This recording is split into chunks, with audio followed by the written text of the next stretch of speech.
Welcome back to These Things Are Written on this Thursday. We are continuing with Paul's journey to Rome. He had appealed to Caesar in his trial before Festus because Festus wanted to send him to the Jews. And Paul was afraid for his life there, and knowing that God had said that he would preach the gospel even to kings and in Rome. So he appealed to Caesar, and now we read the story of him going there to Rome and what that took. We're beginning with verse 1 of Acts chapter 27.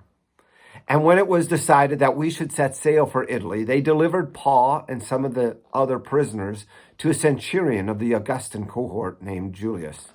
And embarking a ship of Adramyttium, which was about to set sail to the ports along the coast of Asia, we put to sea, accompanied by Aristarchus, a Macedonian from Thessalonica. The next day we put in at Sidon, and Julius treated Paul kindly and gave him leave to go to his friends and be cared for. And putting out to sea from there, we sailed under the lee of Cyprus because the winds were against us. And when we had sailed across the open sea along the coast of Cilicia and Pamphylia, we came to Myra in Lycia. And there the centurion found a ship of Alexandria sailing for Italy and put us on board. We sailed slowly for a number of days and arrived with difficulty off Cnidus. And as the wind did not allow us to go further, we sailed under the lee of Crete off Salamon. Coasting along it with difficulty, we came to a place called Fair Havens, near which was the city of Lasea. Much time had passed, and the voyage was now dangerous because even the fast was already over. Paul advised them, saying, "Sirs, I perceive that this voyage will be with injury and much loss, not only to the cargo and the ship, but also of our lives." But the centurion paid more attention to the pilot and to the owner of the ship than to what Paul said. And because the harbor was not suitable to spend the winter in, the majority decided to put out to sea from there on the chance that somehow they might reach Phoenix, a harbor in Crete, facing both southwest and northwest, and spend the winter there. Again, notice how the word "we" is used. Paul has accompanying him Luke. Luke shows such a detailed knowledge of the geography and even of shipping. He's a very intelligent man. Many people call him a doctor because in his gospel, he uses a lot of medical terms as well. And we see the detail here, a lot of detail, and a lot of strange names of cities and places. Also along with him is Aristarchus. I messed up his name in Acts 20 when we read it, and I did it again here. This man was one of those who helped bring the offering to Jerusalem with Paul.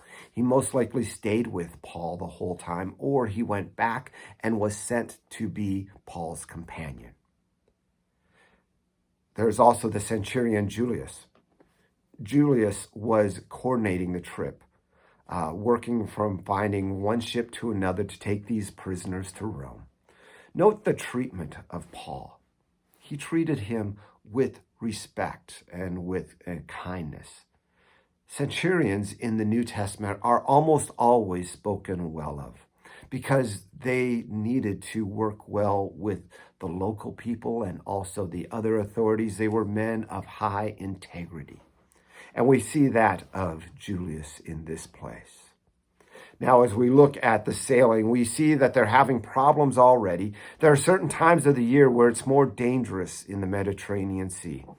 Early winter was one of them, from October even stretching into March. And this is probably October, if not later even. And Paul warned them not to go out. Maybe that's because of his experience of struggling and suffering through 3 other shipwrecks. See 2 Corinthians for that. Or maybe it was a message from God himself. He doesn't say, it doesn't explain there. But they didn't listen to him. They wanted to go find a better place. So they left and went from there. We'll find out more about what happens to Paul tomorrow. I invite you to come back. As we look at this section, we just simply see how God is at work through the details of this word, through Paul, to make sure that those plans that he has come true. We'll see what happens to Paul tomorrow and next week as well, as we continue our study on the books of Acts.